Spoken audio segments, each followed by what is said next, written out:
Hello and welcome to the Mobius Development Podcast, a real-time development log of a senior game development project. I'm Casey. I'm Amanda. And I'm Alex. And we're here 2 weeks later to talk about the most recent and first full 2-week sprint. Alex, if you want to get into that. Yeah, so our first sprint was kind of a practice sprint. It was only 1 week long, and we only had one stand-up. So it was just kind of to get the idea of what a sprint is. But over these past 2 weeks since our last recorded podcast, we had a full-on 2-week sprint. Should we define what a sprint? With a mic bump. Yes, with a mic bump. Should we define what a sprint and what stand-ups are real fast for any listeners? Yes, so if you don't know, this is it's a thing called agile development, which is really popular right now in Silicon Valley amongst the fancy tech people. And it's basically taking the goals for your product, breaking them down into individual tasks that you can give a solid time estimate to, somewhere between like no time and at most like 4 hours, like a small task. Break it down into all these tasks and say, these are the tasks that we're doing over the next 2 weeks. We're not going to bloat and add a bunch of stuff. We're not going to like fall behind. These are the exact tasks that we need to get done. And then stand-ups are how you track whether or not those tasks are getting done. So everybody stands in a circle and says, okay, so this is the task that I was working on. Am I done with it? Am I still working on it? And what is the task that you're going to be working on until the next stand-up? And then what's preventing you from completing other so tasks? if you're having issues with completing tasks, that would be the time to bring it up to like me, the producer, or anybody else on the team that can help you fix that issue. Mm-hmm. The important thing about stand-ups is stand-ups are not where those issues get fixed. They only get acknowledged and then scheduled to be fixed. Yes. So stand-ups are just everybody's standing up, and it's a limited amount of time, 15 minutes or less. So I scheduled them to be right before class. I mean, we're getting them down to 10 minutes. Yeah, it's true. The in-person people do it like that, and then we've got the like cult huddle around one phone, so that the 4 people who are decided, I'm just not going to go to lectures on Thursday, can still participate. Yeah, if we're getting into sprint retrospective, the first retrospective is stand-ups don't work if you're calling in. Yeah. I think we just need to set a firm. You have to show up for it. Be there for the stand-up, and that's why I suggested in the Discord when everybody was saying, I think it was like 3 messages in a row, I'm gonna call in. I've said, okay, maybe I should change when this is if no one can make it, because people clearly aren't interested in anything Eddie has to say, even though every second of that lecture yesterday was amazing. Yeah, poor Eddie. Eddie's cool, except for the fact that I didn't get to play Mad Mixologist. That was It was beyond your control. I'm sorry. He didn't bring a tablecloth. I purposefully didn't volunteer for the dog so that I could try and volunteer for that one, and it didn't work.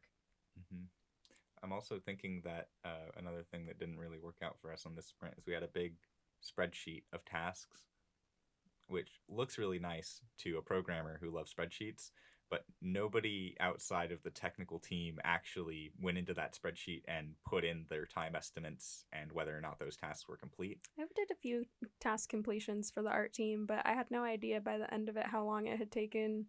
Yeah, I think that a lot of the tasks for art, by the nature of art tasks, are not as well defined as the programming tasks, and therefore people don't know what their time estimates are. I think they should be like framed the way that Marcelo had framed them, as opposed to doing them in a sprint doc. Yeah, so that's why probably for the next sprint coming up until our next podcast, probably we won't be doing the big spreadsheet for everybody. It'll probably just be tech people on that big spreadsheet. And it will be the same size. It'll be the same size, but it'll be tech tasks, and our burn down won't just be a flat line of we have 50 hours worth of work. Every single day. We're committing more than 1 hour of work a day to that burn down chart too. Yeah, I mean, the if hours it's just of work a day was never modified. Yeah, I set it at 1 hour because if I set it at 3 times 9 times 14 is such a big number, and it's like we're not gonna. Now that it's just the 3 of us, we can say, I'll work 3 hours a day. Yeah, and that's even though we might not have 3 hours a day for 3 people worth of tasks. I hope we do. So our spreadsheet will be same number of hours allocated, but only 3 people. 3 people. Only the tech. And I think that will hopefully work out better for us. and we'll still have everybody do stand-ups with what their tasks are and what they're working on, but they won't be required to. I mean, they're not required to now, clearly, because Obviously, they don't do it. They're not required, but they won't be told. They won't be gently nudged in the direction of filling out the spreadsheet. Yeah. So that the nice little burn down graph can happen. Yeah. And we can look at it and be happy. Yeah. Yeah. I think that will solve a lot of problems too, is because for us to complete our stuff, we need other people to complete their stuff. Mm-hmm. So the gentle nudging is just, hey, I've wanted to work on this thing for like 4 days, and you haven't finished the thing you said you would finish 4 days ago, and I'd love to work on my thing. Yeah. And I think that's it about sprints. Do you guys have any retrospectives about how this sprint went? I mean, I have a lot of things to talk about that kind of relate, but I think I'll save them for when we talk specifically about the art department. Yeah, I was talking specifically about like the logistics around sprint and how we did task allocation. I think probably. Sorry. I think some of what I have to say goes to that, but I think it more closely relates to talking about the general. Okay. What happened in art? So. Okay. Yeah, I think a little rescheduling probably is in order. Moving the stand-ups to more opportune times, at least the Thursday one, because people have decided that they can call in, which is the problem, is that we let them, so we should probably just not let them. Yeah, definitely the assumption was that everyone would want to go to lecture, but it turned out not a lot of people want to go to lecture, and then we didn't learn from last quarter where nobody went to lecture. Yeah, so that's we as the 2 engineers that wanted to hear everything that Michael and Eddie have to say thought, oh, everyone else must also want to hear everything that Michael and Eddie has to say, and then we were wrong. Everybody loves Michael and Eddie. They want to know and want all of their knowledge to be passed on. Mostly Eddie. Mostly Eddie. Poor Michael. I like Michael. I like him too, but I like Eddie more. I don't know. Shout out to Eddie. Shout out to Eddie. Shout out to Michael. Yeah. So yeah, I think we can move on to talking about the logistics of how the demo playable that we're going to be turning in is working. Sounds good. Does anybody want to take the reins on that? As far as I know, all lectures next week are being turned into professor playtesting sessions of our turned-in version. Then there will be, outside of that time, TAs grading in pairs with individualized rubrics per each game. And that's my understanding. I think, there's also an open playtest to invite other students to. I think that's happening on Tuesday section. Yeah, it's in section time. So we lose our jam time. We'll need to reschedule that. Yeah, and I think we're encouraged during the times that aren't open to the public to also be going around just as 170 students going playtesting other people's games, because like it's approximately 6 hours of time that's allocated to this playtest, and obviously only probably 20 minutes per instructor, and then another 20 minutes for both TAs playing together. So yeah, there's about 26 games, so that just shows you the exponential scaling. Yeah, it does. Do we want to break down the specific categories that we are being kindly judged on? Yes, if you have those available to you. Okay. So just to read off that list, and we can dig into a couple of them. We have control scheme, game mechanics, effective communication of game states, puzzle design, game progression, art direction, art execution, splash screen and menus, sound design, freedom from bugs, overall gameplay experience, world design, tutorial design, narrative and writing, non-trivial multi-platform support, and the quality of multiplayer interaction. I think a couple of those were great. Yeah. Others less so. Definitely. I think it's interesting. Like, if we get it working on your iPad, like multi-platform support, cool. Yeah. Otherwise, probably a 0 in that category for right now. So. I think in terms of getting it to work on an iPad, it just becomes like, do I have to pay Apple money to do it? I think there's a way where it's like, hey, if you only put it on like 4 iPads, we'll let you do it for free. But I think I'll root through that a little bit tonight and see what the deal is. I think it's also important to note that art direction is not being judged on our game right now. It's being judged on our, concept art asset called the visual target mock-up of what we want the game to actually look like. Because currently the game is full of, halfway completed concept art. Yeah, we have separate deliverables. Yeah, separate deliverables right now for the art side and for the tech side. I did realize kind of late into our sprint that we needed to make our programmer art better, because it wasn't allowed to be bad. Yeah, it's the art that people like. It needs to communicate the visual ideas, which is difficult as programmers to be like, oh yeah, we can make art that communicates visual ideas. I think that feels like antithetical to what programmer art is. Programmer art is like gray boxes and like we ended up making iPhone photos of sketched things. Yeah, we ended up making more of a temp art than a programmer art. Yeah, I think that was what was expected. Mm-hmm. And I think a lot of that temp art can probably just be retrofitted into Final Asset so that it doesn't like start from scratch again. But I'm not an artist, so I don't know how any of that works. I will tell you probably not. Okay. I'm glad that I assumed probably not, but I'm going to be a little hopeful. I think your art will remain only in this playable demo, and that's okay. But I mean, we've set it. I think we've set it up in a way that it should be pretty plug and play. Mm-hmm. Like you make art, and your team makes art, and we put it in. Yeah, we've got a background asset that is temp, and you drag the new one on, and then it's in referring to retrofitted. I was never referring to the stuff that the two of us made on Photoshop. I was talking about like the like early visual target stuff that we implemented. Like that existing background that became the visual target. That was what I meant by might be retrofittable. Well, the visual target, the complete visual target very well might continue forward, but like, the construction paper lobby is probably not going anywhere. That's gonna go. It's great concept art, but it looks real good. It's not an actual. But I think shout outs to who made that. Yeah, you know who you are. I think it's been pretty useful to have the drive with the work in progress things, and just open the drive and be like, is there anything in the drive that works for this? I'll put it in. Like I don't want to make something if there's already something that an actual art person has made. What are we Photoshop filtering now? It's not oil paint anymore. It's lens flare. Yes, it was lens flare. It's Michael Bay approved lens flare with the big. Hold on, it's J.J. Abrams approved lens flare. We have to hot take. J.J. Abrams, too many lens flares. Too many lens flares.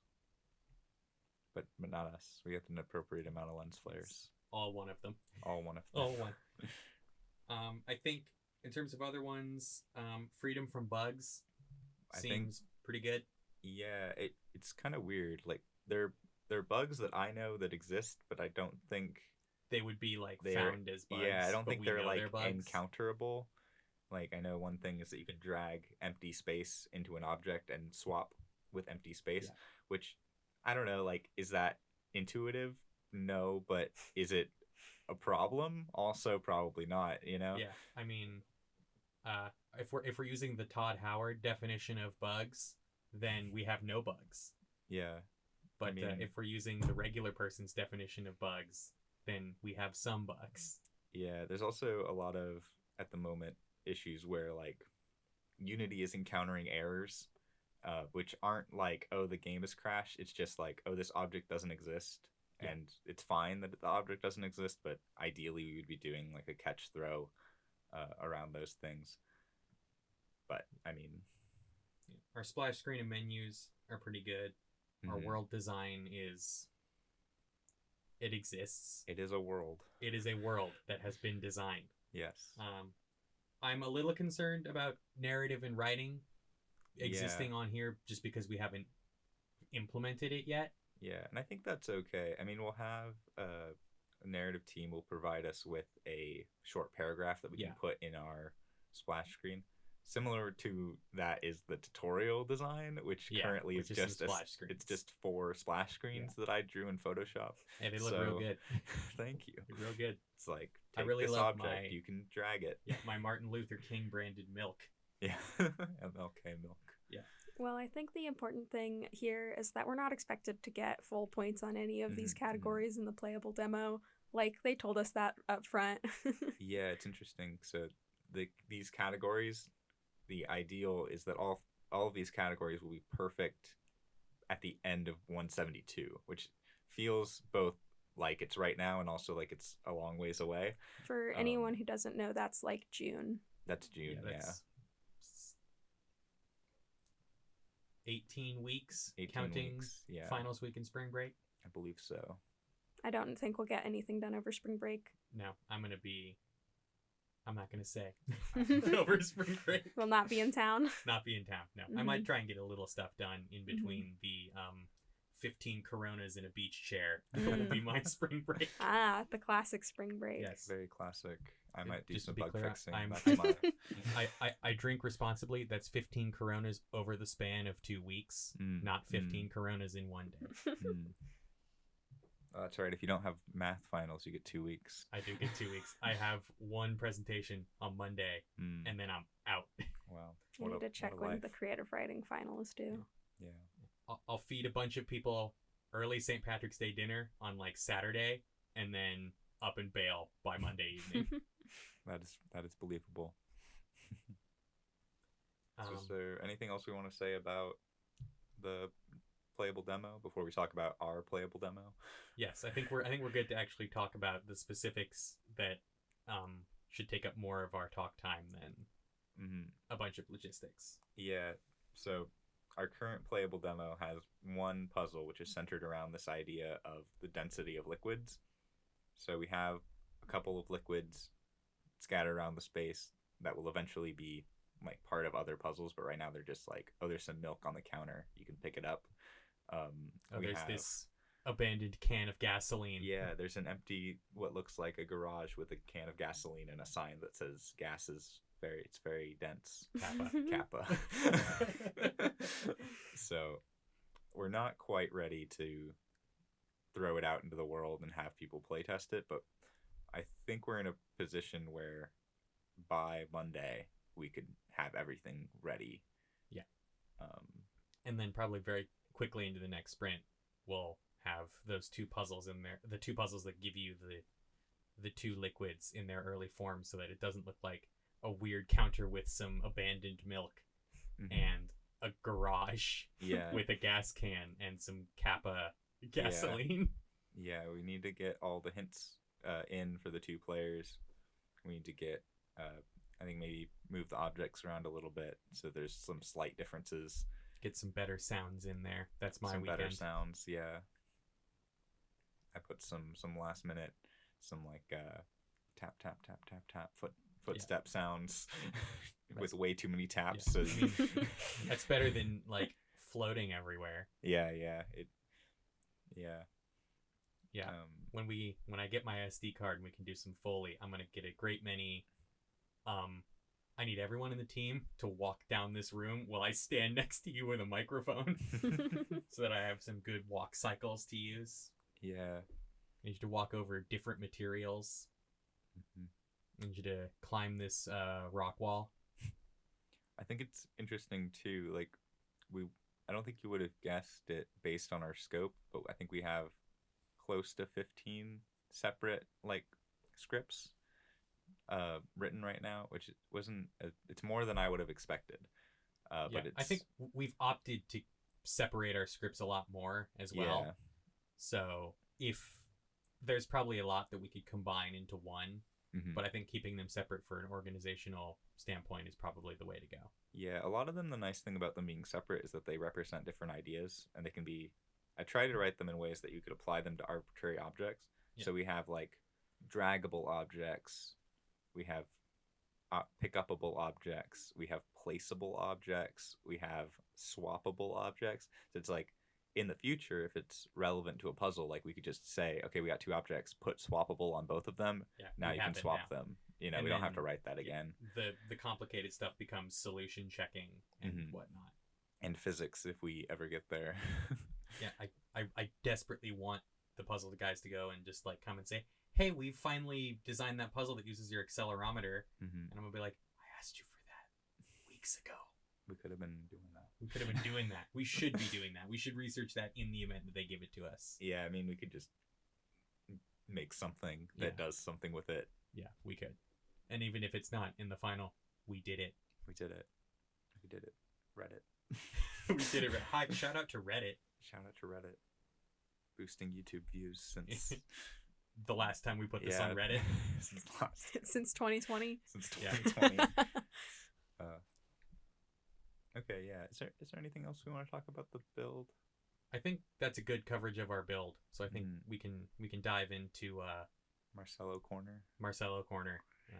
That's weird.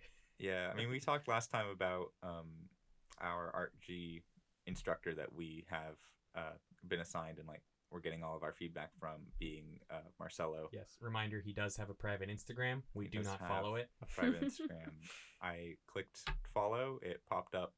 He will be notified and he will have to approve it. And then I immediately regretted my life.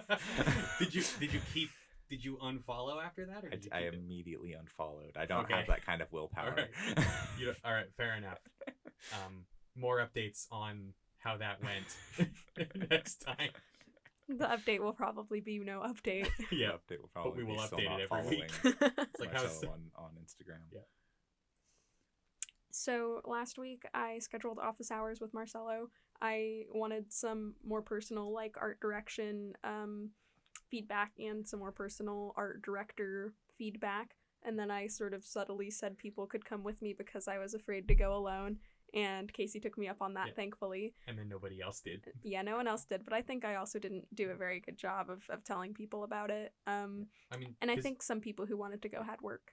You mentioned the one that you'd set for this next week. Yes. But then very subtly dropped to like 2 other people that there was also one last week, which is why only I showed up to that one. Well, like I said, a couple other people had work and that kind of thing. And really because my main reason was to get some personal feedback, I didn't feel like, everybody and their brother needed to know. Even though I put our team name on his office hours because I felt silly putting my name there. Yeah, not just you. Yeah, and then it was like, well, if I put the team name on and then only I show up, but Casey saved the day. Yeah. Get used to that phrase. It's been used several times since this team's been formed. As it now. Yes, it has been. Hey, one day. We used that phrase in San Francisco like 4 times. That was because you're the event coordinator. Yes, it's true. But Casey Saved the Day was used as a statement, which means it's been used since the team's been formed. That's true. I'm gonna give you some subtle advice here. If you try to make it a thing, it's not gonna be a thing. Like you just gotta let it. You gotta let the world flow, right? Yeah. And then when that flow gets diverted, I have to save it. Oh boy. Well, in Marcelo's office hours, we talked about 2 things mainly. The first of which was Casey's question, which was, some advice or feedback on participating in the art critiques as a non-arts-based person. To which the answer, there was a lot of answer, but the answer for me was to create a space that people who don't have all the same vocabulary as the artists can still give feedback that is not... They can give feedback without feeling like alienated because they don't have that same vocabulary, and leading that discussion in a meaningful way. Yeah. The other takeaway that I had was that like a lay person's feedback in regards to art is a lot of times a little bit better than an artist's feedback in regards to art because your players are regular people, just like me. I play video games. Yeah, sometimes the most valuable feedback you can get is from, just some rando saying, I don't understand what this object is. And then you say, oh. Okay. I'll go make it better. Yeah, so sometimes that's exactly what you need. We had one of our puzzle designers sit in on the art critique meeting this week when we were forming our visual target, which was actually really helpful because sometimes she chimed in and she said, these things are not making sense to me. And we said, great, can you help us articulate why? And we can work on it. And she did. So that was really cool. The second half of the conversation with Marcelo was, like I said, really about the art direction and how to be an art director.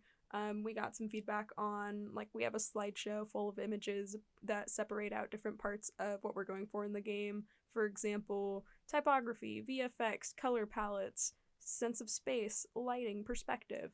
So we talked about that, and we talked about the areas that need to be further refined, which is what we then spent this sprint doing. And then I also talked to him a lot about, I am a person that is very like go, go, go all the time. I'm really like high stress. I'm really like, oh my God, we need to get these things done. And the pressure is real, but it's not that real. This is still a school project. We still have plenty of time. And if I'm freaking out, then other people are freaking out. So he talked about that as lowering the volume. So that was some really good meat for me to chew on and think about. But he also talked about, not only do I need to, keep in mind that not everyone is the same personality type as me, and slow down to meet those people where they're at, but I can't slow down so much to meet them where they're at that we don't make any progress. They also need to be, contributing, stepping up somewhat. So finding a middle ground that works for people, being motivating for people and not stressing them out. And we also talked about doing our improvisations and jams to help people, quote unquote, drown their babies, not hold on to their artwork so hard that they can't ever, move past something that they like. And art improvisation is a good way to do that. It's like saying, let's all spend 10 minutes on this thing. It's going to be terrible, but let's do it. I think that kind of thing is really fun. Not everyone does. We haven't actually been able to implement it yet due to timing issues. But that was a really helpful, really long conversation with Marcella. We actually got extra time. We were there for like 45 minutes. Yeah, we had only 30 minutes scheduled with him, but the next team showed up very late. Yeah, so we got all that extra time. Yeah, it was very helpful. I think a lot of what he said too can just be applied to the general leadership position on a team as well. So a lot of it, like communicating bugs to a programmer is like, this doesn't work, and we're like, well, can you tell me why? And I'm like, no, but it doesn't work. It's like, well, can you show me what happens? And it's a lot of like kind of realizing that the words that you use all the time with the people on your like exact team, not everyone knows. I learned that when I wrote that document for the puzzle designers. So it's like, here's this big long list of headings for all the things that I need to implement what you made. And then I showed it to him, and they're like, I know what 4 of those words mean. And I'm like, okay. So then I translated all of them underneath the heading, and they're like, I know what 10 of those words mean. So like, okay, I'm gonna take 20 minutes and explain this whole thing. And now one of them knows what all the words mean. So that's how that went. But I think also in regards to the improvisational aspect of the jams, is that can be broadly applied beyond art too. I think it can be applied in the programming space, because if you take that kind of philosophy from improv that's like, I'm going to do this thing, I don't know if it's going to sound good or if it's going to look good, but I'm going to do it anyway, and then try it and then see if it works, and then sometimes you nail it, can be applied to like, well, I don't think these 6 lines are going to work, but they might. Yeah. So I'll try them anyway. And then you have the person next to you like, no, that's a bad idea. You're like, but I'm going to run it anyway. I don't want to mix your metaphor, but I also like to think that take that idea from improv, which is like the yes and type of thing. So somebody's like, oh yeah, we should make it so that these 2 things swap, and it's like, yes, and we should have them like drift slowly and do the thing. And it's like, you just add these little bits of like polish and stuff to every idea that comes along, and it makes things flow a lot better. I think it's like the having a creative mind in an analytical space is very helpful in that regard, because you have someone that's just like has their list of 10 things that they want to get done, and they're thinking of it very matter-of-factly. But then you have someone come in who has a little bit of experience thinking creatively, and they're like, but we could like do this, and this, and then that cuts the task load in half, and then it also looks better.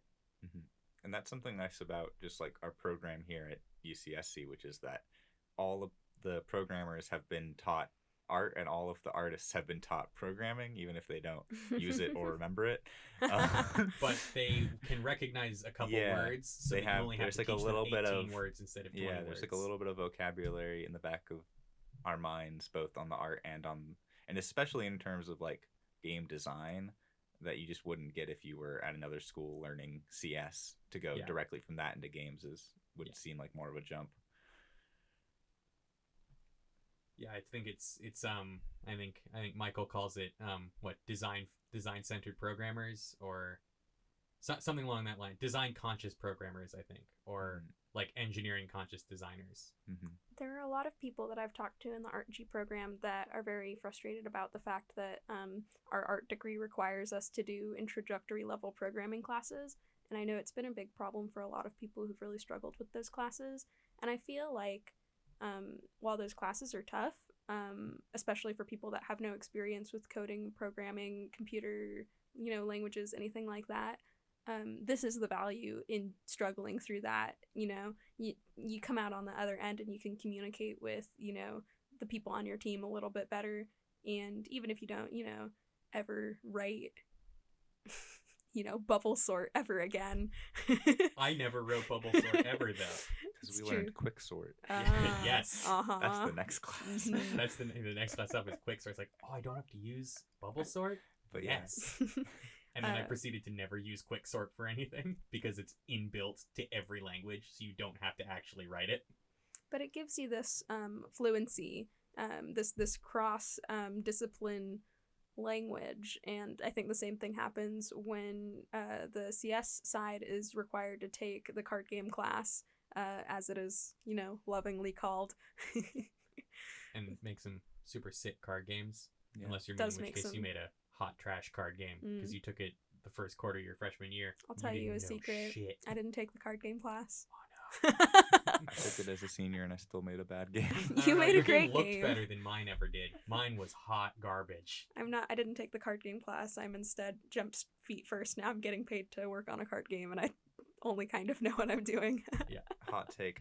I wish I knew what my grade was on that card game. Oh no, the grading strike.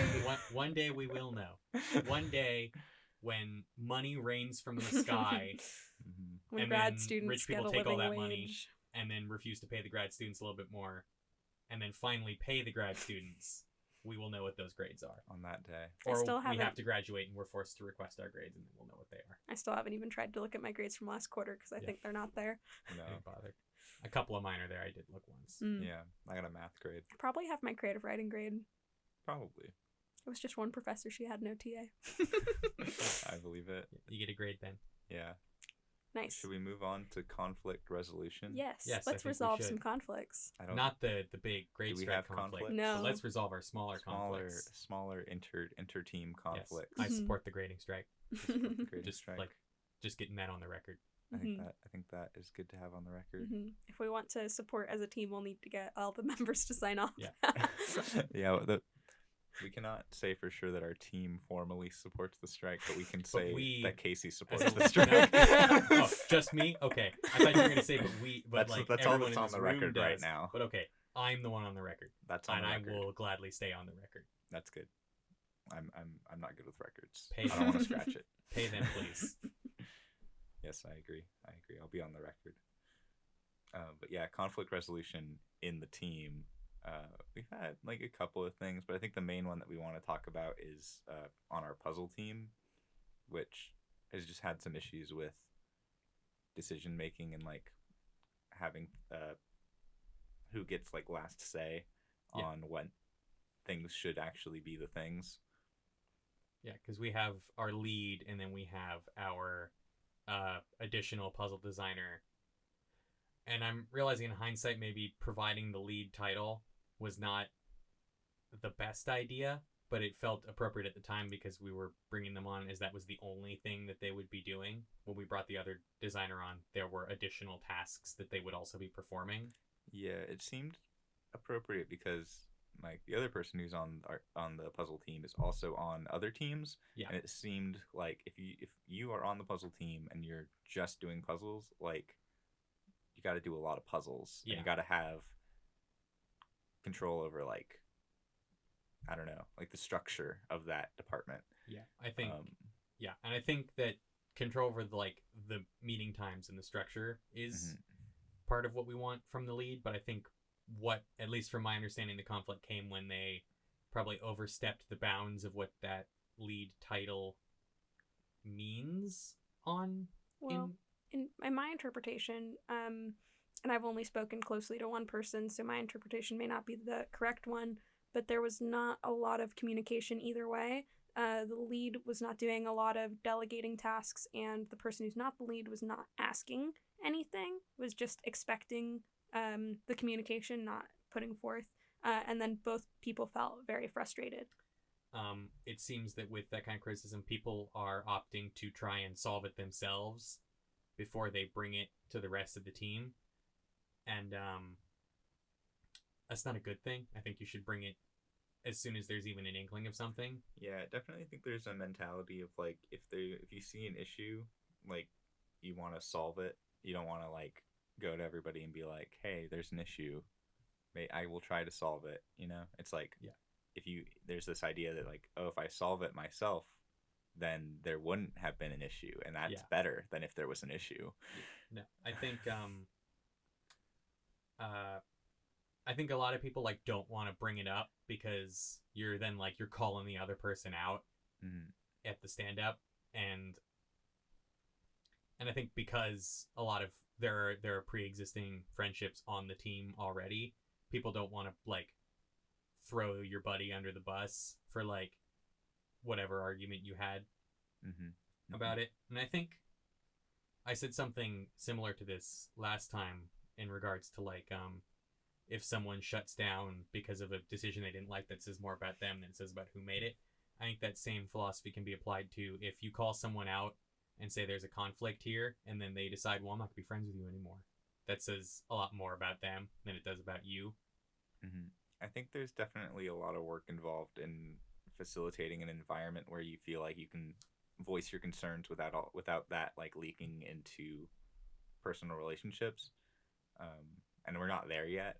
Yeah. But hopefully we'll get closer to that. Yeah. I think we can get there by like encouraging that a little bit more. And I think it could even be like bringing like those of us that have like a minor thing that we already solved, like we argued about it at a meeting and then we solved it and then it was done. Just even bringing that up, saying that there was this disagreement and we settled it would lead to more like, okay, these guys are being open about the problems that they're having that they've finished. Maybe I can be more open about these ongoing ones.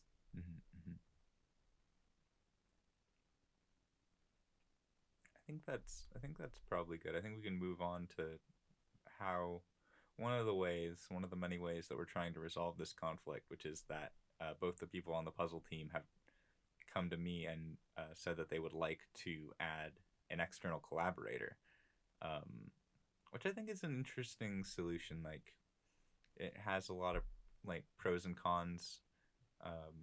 It's weird because the puzzle team is pretty hands off. Like, I don't have a lot of like I haven't attended any of the puzzle meetings. I haven't like been really like, hey, how's the puzzle team going? Yeah, I just sort of receive puzzles and implement them. Yeah, and then engineering. Their initial request was just that another person be added to that team. Yes, which we don't have the staff for. Yeah, it seemed like everybody was already had a lot of responsibilities. I didn't want to be like somebody has to join the puzzle team. Someone has to now attend these extra meetings, even if it's like they just have to break ties.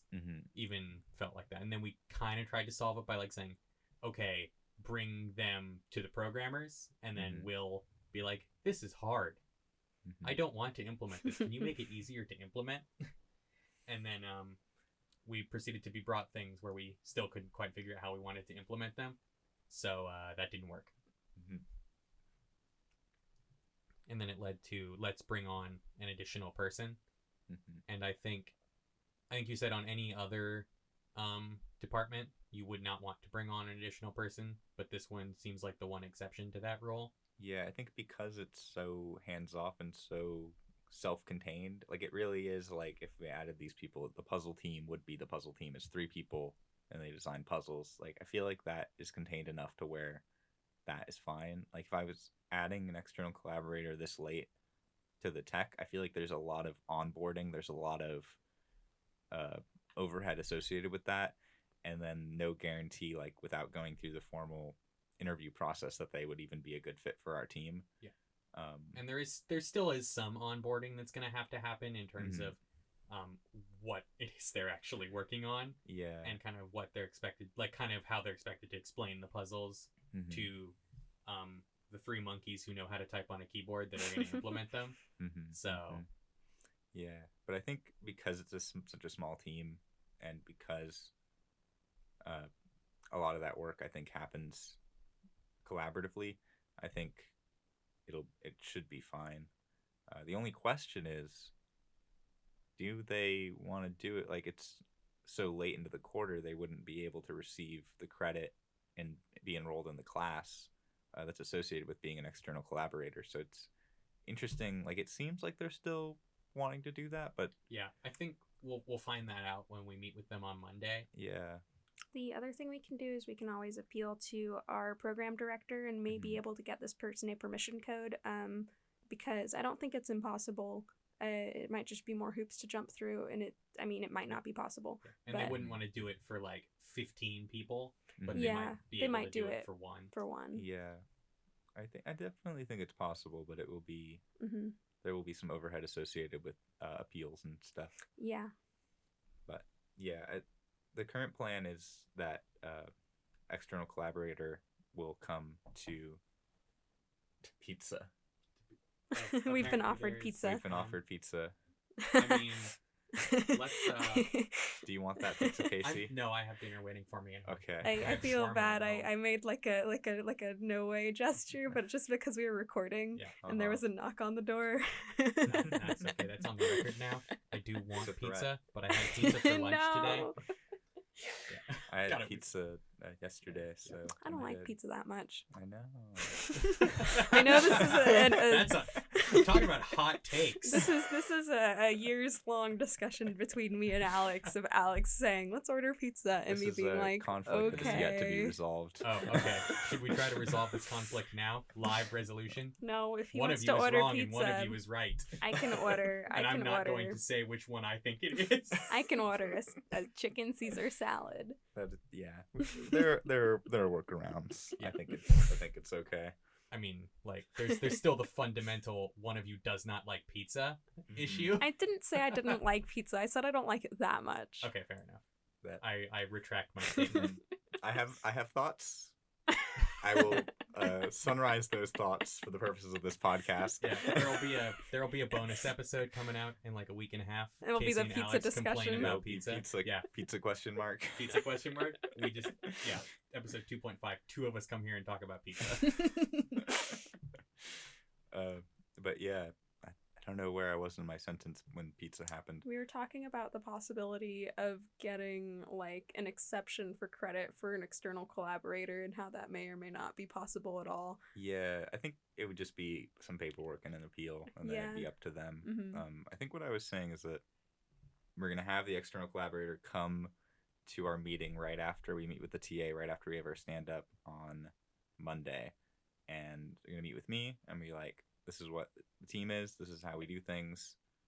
And then they'll decide, because I've heard on the grapevine that they're also being offered external collaboratorship with another one of the 171 teams. Yes, which now means that I would like them to collaborate with us. Yes, but that also means that we kind of have to sell it to them, and I don't know. Well, I mean, if that'll work. There's one person on the team who's charming enough to do that, so I think it's a possibility. I'm not going to say Casey is going to save the day. No, I'm not saying. No, I'm not. I wasn't talking about me. I'm not going to say who I think it is. So I'm going to leave it up to the interpretation of the listener. What of these 9 people that you do not know anything about, who is the most charming? Well, the only thing I will say about that is if you want a charming person at that meeting, you should tell that person ahead of time because of scheduling concerns, because it is very hard to schedule a team of 9 people. It's true. Like, I don't know. Not last time one of our members left right after, or right at the end of our TA meeting, and it was like, well, that's fine, but also we have a stand-up right after this. Yeah. Like, I didn't hear about the scheduling conflicts. Yeah. Please tell me. Like, I need to know if not everybody's gonna be at the places. But yeah, so we'll see how it goes. There will be an update in 2 weeks. Either will have some puzzles that they've designed already and we'll probably be implementing them. Singing high praises. Yes, or they join the other team and we'll be crying. Yeah, or we'll be playtesting their game and singing their praises. But yeah, not on our we'll still be singing their praises, just it won't be as positive. Yeah, I think that's about it on that. Like, we don't really know what's up yet. We'll know more about it next time. Very up in the air. Yeah. So, Amanda, do you want to tell us about Visual Target and Hero Asset? Yeah, so on Thursday at midnight, we turned in a Visual Target, which is a mock-up screenshot of the game. It includes UI, it includes interactable elements, and it includes, an environment. To get there from the beginning of this 2-week sprint was a bit of a process. At the beginning, we had a slightly refined version of our mood board. We had just consolidated a bunch of images into a slideshow, separated out by topic, and, made that decision with a smaller subset of the art team. And then moving into this sprint, we sort of brought it to the rest of the art team, and immediately I felt like we were backsliding because there were people that were saying, oh, we should bring in stuff for the mood board and discuss it. And I really felt like we just did that. We need to be moving forward. And so I had to let go of that feeling and accept the fact that this is a longer process, and we were not letting go of the work we had just done. We were using it to continue working on our art direction. And I fully acknowledged at that point, as well as still do, there's a lot of things to refine still. And there's a lot of things that need further testing and work. So what a lot of this sprint has been working on that mood board and then finally creating some concept art, which we didn't do a lot of during the first few weeks of this quarter, let alone the first sprint. Then discussing that concept art, what's working, what's not working, and trying again, basically. The other thing that I had to accept in this process was related somewhat to scheduling, is everyone's schedules are absolutely, crazy. And so it was really hard to get people all in one place, all at one time. We still haven't had time to do an art jam, which is something I really tried to do this sprint.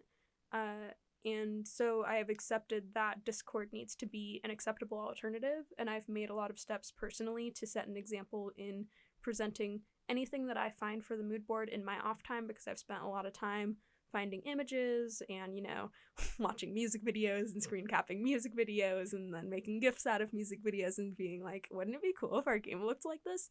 And then getting people to very aggressively agree with that one GIF. Yeah, very cool GIF. Paramore's music video for, I think, Hard Times is the name of the music video. Check it out. It's a very cool music video. I like it. But anyways, as someone who's not a fan of their music, enjoyed the music video. It's a cool music video, yeah, regardless of the song.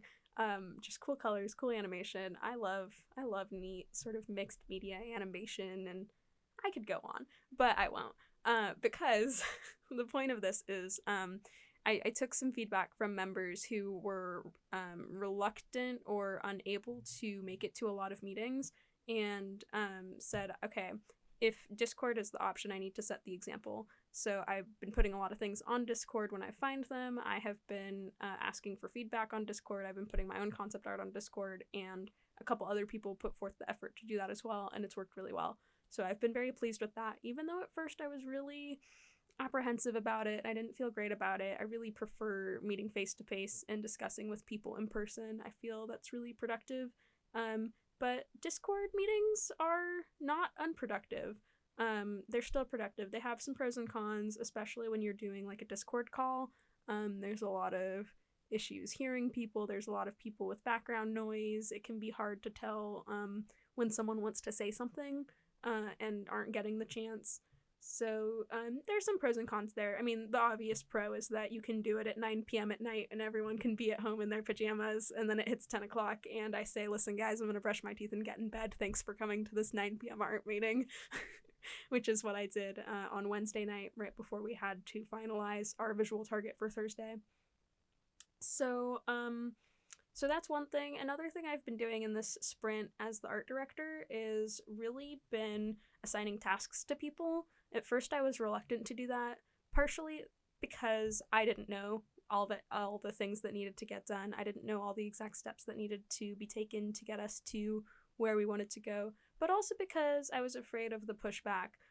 If I said, you're going to do concept art on the background, and you're going to do concept art on the line weight, and you're going to do, some various color palettes for us. I didn't know what people were interested in doing. I just said, work on some concept art, do what you're interested in. And while that worked to some extent, like people like having a specific task and like knowing what they're doing. Personally, that is 100% how I live my life. Yeah, if you've ever seen my planner. Yeah, I have. It is a lot better. I work the same way. If I have a defined task, it's much easier. And I think that leads into one note that I had of I had written down its exact written is, do we need to be more willing to drop the authority hammer and go, I need you to do this, this, and this, as opposed to just kind of the free flow that we've been doing. And I think based on what you're saying, the answer is yes, we need to be more willing to drop the authority hammer. Definitely more. I don't think it needs to be. What I've been doing that seemed to be working really well is I'm not assigning people tasks. I am letting people assign themselves to tasks. Like I will say, for the visual target, we need to update this part of the asset. We need the UI, and we need to do the text. And is anyone interested in doing this thing? And it's sort of like a volunteer basis. And then as the director, I'll sort of pick up the things that other people aren't interested in doing. And that's worked pretty well because people are interested in this project. Like, they want to be doing this work. So when I said, will someone do the UI? Actually, that was the one I pointed a finger and I said, so-and-so, you're the most familiar with the UI because you're on the art team and the tech team. Will you please do us a mock-up UI? Yeah. And she said, yes, of course. Maybe authority hammer is too aggressive of a term, but it's more of a, do we need to be more firm in saying these are the things that we'd like done by this point, please get them done. Yeah, that's definitely what I've been doing. Especially it helped that we had a Thursday midnight deadline for the visual target, and then we have a little softer we've got until Tuesday to, finish up any other art we want to do for this sprint. But yeah, specific tasks and specific deadlines have been really productive, and I think that has helped. That in combination with using Discord a lot more has helped lessen the sense of frustration I felt from not just the people on the art team, but from myself as well.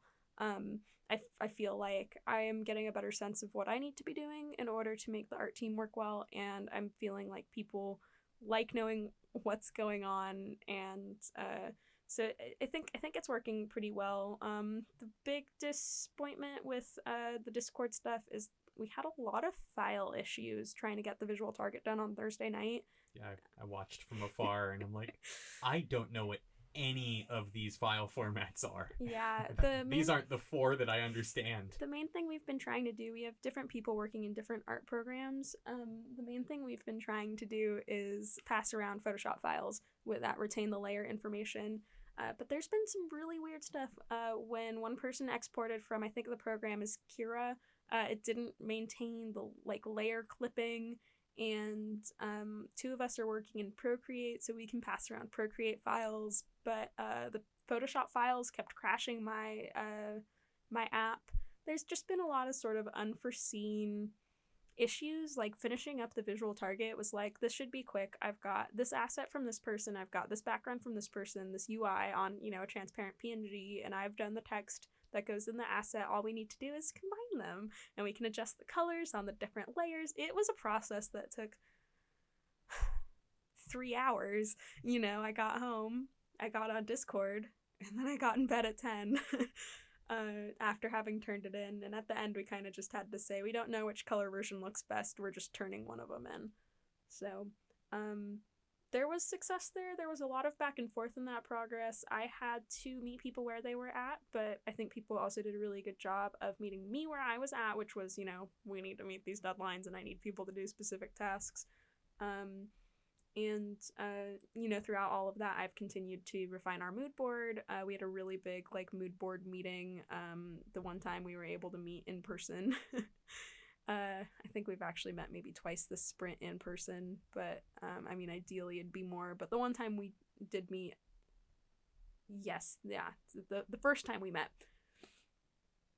It was Sunday. It was Sunday in the middle of the sprint. We made some really solid decisions about the color palettes of the game as a group, and that was really good. So overall, I've just been really trying to work with people and work with their schedules and change where I'm at in terms of my expectations and my methods to make everything run more smoothly. And every week I feel like I'm learning more concretely what I need to be doing as the art director, and hopefully that will alleviate some of the frustration that can be felt from, you know, certain art team members who don't know what they're doing, don't feel like we're making progress, and all of those negative emotions. Yeah, I feel, because on the tech team we talked about this on Monday, that I just up and said to the guys, I feel like we could have had more done in this week. Oh no. And I mean, on the art side, I agree. Yeah. If I had known what I was doing, you know, 2 weeks ago, we definitely could have had more art done. But the fact is I didn't, and it's a learning process, so. Yeah, and specifically on the tech team, it was, we could have had these 2 other things, and then the other 2, you guys were both like, no, you're wrong. And I'm like, well, why am I wrong? And then you told me why I was wrong, and I was like, okay, cool. I understand now. So that was kind of my look at that and going, well, okay, so we're at this point. If doing this took us this long, let's extrapolate that out in the next 16 weeks that we still have to work, and go, 1, we still have 16 weeks, and 2, we're 1 sprint in. Yeah, we're 1 sprint in. We have practice sprint, and we have 1 sprint. That was what that isn't over yet. We've got until Tuesday. That's what I tried to tell someone who was ranting to me a little bit about not feeling like we've made a lot of progress, and it was like, we've had 1 sprint. Like the idea, I believe, is like that Marcella has, like, you have your art direction somewhat finalized at the end of your first sprint, and we totally do. Yeah, we have. If I can just, interrupt for one moment, I will just say, even if I feel frustrated at myself for not knowing what I was doing, like, up until basically this week, I'm really happy with the visual target we've come out with, and I feel like it's really clear, like a really clear vision for what the game can be. So, I mean, even if my frustration at myself comes out, I'm still really happy with where we've gotten to. I think we're in a good spot. I was convinced that we were in a good spot, and then I was handily beaten in several hands of Texas Hold'em. No, and I might have won a hand. I forget. But on that front, I also have in my notes somewhere, I forget where it is. Texas there Hold'em, it is that poker? That is poker. That's a specific type of poker. This is the poker meeting. It's the poker meeting. That was the pizza meeting, and now it's the poker meeting. No, but I have in my notes of, like, I had a little bit of, like, doing a little retrospective of instead of just talking about the problems that we've had, which is what most of this has been, is to go a little bit into what things have not been going terribly. Yeah. And it has let's hear about the successes. It has written in my notes, go, compliment management of art team. That sounds silly to me, but thank you. It's like, because from afar I look in there and go, I'm like, okay, well, you've got all these tasks managed out and all these things are scheduled and all these 15 meetings with these 6 different people, and I'm like, I have trouble getting the 2 other engineers to show up in one place for an hour. The one thing I have going for me is experience leading a team, although in the past my team was literally myself and 3 other people. Yeah. So the logistical things I can definitely do. Yeah, they need some refinement too. I mean, right now it's like pin the task list in the Discord and then look at it. Okay, now we know what the tasks are. I think the thing is that everybody has different personalities and different ways of working, and you have to learn what people respond to. Like, even if you had perfect leadership experience, it would still probably take you a couple weeks to figure out what people are going to respond to in terms of task delegation and stuff. I will just say there are some personalities on the art team that are personalities that are very different from mine, and people like I haven't worked with before, which has been a stumbling block for me and caused me some frustration, not because of anything on their part, but because of me and my personality and how I want to work and how different it is from how they want to work. And I'm like, how do I interface with you? No, I think a lot of the frustrations I'm hearing, like, they feel like they come from a place where it's like, because we're coming up on halfway through this quarter, it feels like it's halfway through this, and it's not. So halfway through this project is week 9. So yeah, wow. I think a lot of it is just kind of, let's look at this and go, we're 1 in, and this is the first real sprint. So this is the first sprint where we learn a lot of these management things and go, okay, these things didn't go well, let's fix them all in this next one. And the real, like, retrospective 2 weeks from now is much more about kind of how can we, or there's probably a lot more that we can take away from this upcoming sprint than from this one where there was still some let's find out how many meetings we want to have and find out how much like jam work time we want to have and stuff like that. And I think putting all the things we learned in this sprint into action in the next one will lead to probably a more productive subsequent sprint, and that will alleviate some of the frustration that's coming in at the end of this one. Some feedback I also personally got is that one person found that this is way more meetings than they were anticipating, and we all have multiple classes, we all have work, or at least most of us have work, and you know, most of us also have personal projects that we work on. For example, I've got like a student media commitment, so I'm unemployed. That's great. No, it's not. It's not. No, but I mean, for your time that you can dedicate to school. And so yeah, it's that's why I've also found some success in accepting Discord into my heart zone. Because for a lot of people, if we try to do too many meetings, it's like they just don't have the time, they don't have the emotional like or energy capacity. It's like myself included. A lot of people aren't like me, and I like meetings. Well, I like meetings. I just can only do so many meetings for so many projects a week. Some people just don't like them at all. Yeah. I'm more saying I like getting in a room and hashing out a bunch of problems and talking to people, and some people are like, there's more than 2 people in this room. I'm done.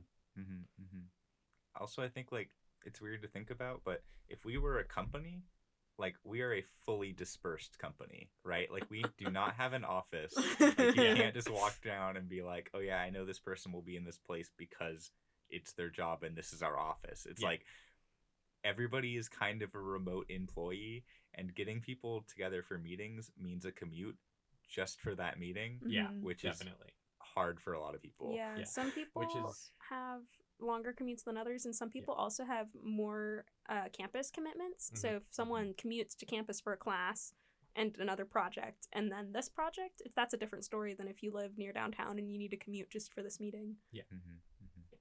Yeah, like if we had a meeting on Saturday on campus and it was 30 minutes long, then it'd I would be an hour to that even. To get there. 30 minutes of meeting and then an hour to get back is it doesn't work. If we said we're gonna have like 3.5 hours jam time on Saturdays, I'd be like, yeah, I'll do that. Yeah, because it's going up there for 3-4 hours and then coming back. But and even then, it's like on the schedule it says 3 hours of jam time, but in reality, it's like 5+ hours because of the commitment of going to campus and going back. So it makes all of the scheduling issues sort of it's rough. Harder. It would be good if you could like rely on people to be the places their campus schedule says they will be. Oh yeah. But even that's unreliable. I definitely made the mistake of thinking that was a reliable source of like where people are going to be physically. So that like, because that's like Matthias's big solution is have your stand-ups before lecture. Like that doesn't, you see how full this room is, you know that's not a valid solution for some people. It makes me sad to look around and see less than 50% of the students at lecture. It's interesting because it's like you understand it as like you see that everybody is stressed about having all of these commitments, both of that class and of their other classes, and so you can totally understand like, oh, I need to do homework, so I'm just not going to go to this because this doesn't have any tangible at least stuff for all the art people that bail on Thursday ones. And I feel like if I didn't have like if I wasn't getting like I have an asterisk next to my name that says I'm a director. And if I wasn't getting like the kind of leader boost stuff or the like full view of the team stuff that I would get out of the G lectures, I would have a lot of I would be hard pressed to be convinced to go to them. But because I see some value in them, I go to them. And I kind of look at least at the 171, the class lectures, as like an hour and a half reprieve from having to care about a lot of stuff and just being able to go and be like, oh, we're just going to go and sit in a room for an hour and a half. We're going to talk about video games. That's awesome. Totally how I feel about going to the gym. I put my phone away and I'm like, you can't contact me from 12 to 1 on a Monday or a Thursday. You just can't. I'm not there. And the same, that's like, again, with Eddie's lecture, I was like, that was just an hour. That was just an hour and a half of this shit's cool. Yeah. That was a fun one. This is a man who made a video game where you win a fighting game by Dragon Ball Z screaming to win. I'm like, that's super cool. Yeah. Mhm. And on a more boring note, it's like there's a legitimate amount of logistical information in those lectures that Yeah. I feel like I wish that Everyone knew that logistical Yeah. like knowing that the information. weekly recaps exist now. And Yeah, also like what it you takes need a to certain amount of like friction of like, okay, I've heard this logistical information from Eddie. Now I must take note of it and I must communicate it to all of the everyone people that were else. not here to hear it from Yeah. Eddie. It's like you could have just come to hear it from Eddie. You were here for the stand-up. Come Uh-huh. into the room for 20 minutes Mhm. until Yeah. all the logistics are done, and then leave. yeah. Mhm. With That's how you the do it. with the weekly recaps, there was also a lot of confusion about what it needed to contain, Yeah. and it's like he said it so clearly in the lecture. Yeah, Yeah. you've been here. It's webcasted, but that's not an excuse. I don't know use it as anyone an who excuse when I wake yeah. up at 11:50 and I'm like, Mhm. I have class in 20 minutes. Mhm. Yeah. I'll go get a bagel instead. Okay, well, should we go back to the long ago proposed discussion of successes? Yes, Yes. let's go back to that because Let's the have a space we're in, positive I believe, note. Yeah, do we closes have in 10 minutes. any nice positive So- notes other Yeah, than let's Amanda end. is cool? Yeah. Which I agree with. Oh, thank wholeheartedly, you. but- Well, I mean, I can say everyone on the team Yeah. is cool, Yeah. and I think that was is the true. one I written down as like the thing that I noticed as Mm-hmm. being impressive because it was the courting the largest Yes. chunk of people. I definitely agree. Like, I feel like if I, as the producer, was responsible for everyone, I think that we would have spiraled into sadness. Yeah. No, I mean, if we go to other successes, our programming jams have been crushing it Mhm. the last 2 weeks. We get a lot of stuff done in those. I want Yeah. to really appreciate our unofficial official narrative lead as well. Mhm. That's taken a lot of stress off of me personally, not having to worry about what's happening in all the narrative meetings. I can just show up. Yeah, Mhm. fly on the wall during those. It's very like I'll take my headphones off of my sick lo-fi whatever I'm listening to, because I'm waiting for something to download so I can actually get work done, and I'll like hear what's going. I'm like, man, this is really well coordinated and well run. Mm-hmm. I couldn't do that. I probably could, but our meetings are 3 people, so we don't really have to. It's 3 people, 1 sometimes 2 laptops. Mhm. Mhm. Yeah, definite success I feel in the visual target art creation, but also in the tech demo. Like Alex showed it to me yesterday, and it's really cool. Like I feel like it's becoming something that you can actually like look at and Yeah. use, and it's really like that feels like really solid Yeah. progress. If that's what it looks like now, what will it look like in 16 weeks? Exactly. I think it's on track to look really good, Mm-hmm. and I think that like a lot of the times we let the 5 things that have gone wrong Mm-hmm. consume what we're thinking about and not look at that silver lining or look on the bright side and go, well, these 2 things went wrong, but these like 40 things went right. Mm-hmm. Mhm. So it's nice to take a second Yeah. and go, man, look at all these 40 things that went right. Yeah, every script, every piece of concept art that gets created and gets a thumbs up is like that's really valuable. Yeah, it's real nice. I haven't looked at the journal since Paula finished it, but I hope that it is cool. I had some thoughts about it, but I'll bring those up later.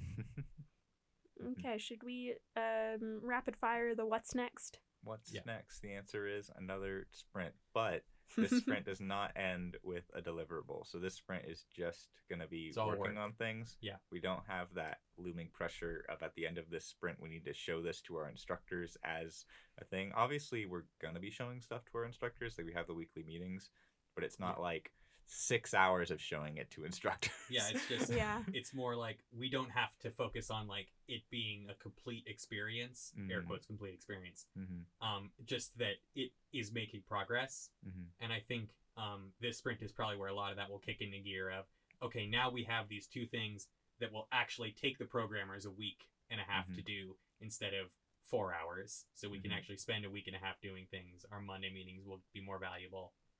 And we'll see some cool progress there. Because my AI lectures keep showing me cool trees. And I'm like, I wish I could use these trees. Mm-hmm. I would love to use this able behavior tree. Maybe But I someday we'll can't. get some graph search into the We'll get project. some don't make me write graph search again. Everything is graph search. Yeah, man. but I want to do something that's not graph search. Those trees are graph search. I know they are. I know they are. Don't remind me. Everything. I know everything's graph search, but sometimes it's nice to abstract away from that graph search. I think that's fair. I mean, yeah. If you abstractify every programming task into its inherent graph search, you're gonna be sad. I don't want to do that because You're it gonna makes be a me little think bit about sad. graph search. I don't even know what graph search is, and I don't think I want to know. I don't think we should explain it here. No, I don't. We have the engineers complain episode to look forward to, where we go on tangents about graph search and we will explain what graph search is. Yes, episode 2.5, explaining graph search. Explaining pizza and explaining graph search. Pizza and explaining graph search. So yeah, it's really gonna be more of the same in a lot of ways. Like we already said, we're gonna have some changes in terms of how we're gonna organize our sprints, and taking a lot of the art people off of the spreadsheet specifically and moving them onto their own system that I'm sure Amanda already has. I don't. Amanda already has an idea of somewhere in the ether. I idea will out emerge. in the world. I will hit the drawing board on that, because I really don't know the best way as of yet. I'm always happy to help, and I would we appreciate can always that. go back to your dream of having physical sticky notes on a physical thing. My dream. Yeah. Again, that falls into the problem of we are a dispersed team. We do not have an office space in which to hang sticky notes. It's true. Digital sticky notes on a digital I have wall. been talking about the app that lets you do digital sticky notes on a digital wall. Shout outs to Google Jamboard, not a sponsor. But we've opted to not use it. No, because I don't know. For me, it's just a spreadsheet, but you can't click on the cells as well. Okay, fair enough. But I'll give for you a lot that. of people, I can understand the appeal of it. Something being that isn't more, a spreadsheet. Yeah, and because being it's more not physical. Because not all of us are you, where we're like spreadsheets. Yes, and we need to wrap this up because this building closes in 6 minutes. All right. Yes. So this has been the Mobius Development Podcast, abruptly ending. I'm Casey. I'm Amanda. And I'm Alex. And thank you for listening. Yay.